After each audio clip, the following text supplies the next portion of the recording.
Hello friends, welcome back to my channel. In today's video, I'll show you exactly how I made this yummy noodles.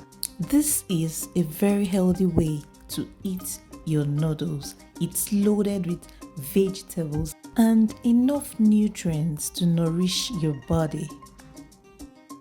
Carrots promote your eye health, it's good for your skin health, helps in hair growth, and also boosts your immunity.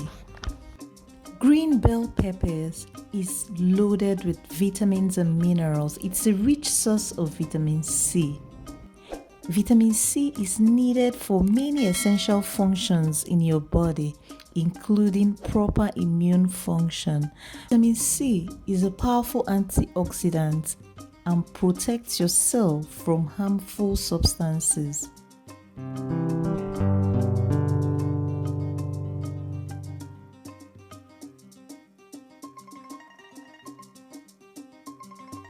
For this recipe, I used Indomie noodles. Feel free to use any noodles of your choice.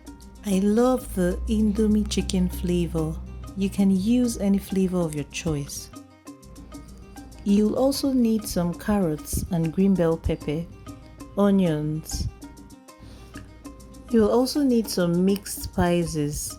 If you're in Nigeria, I used Jima mixed spices. You'll need vegetable oil, curry and thyme, just a little bit, some ground crayfish,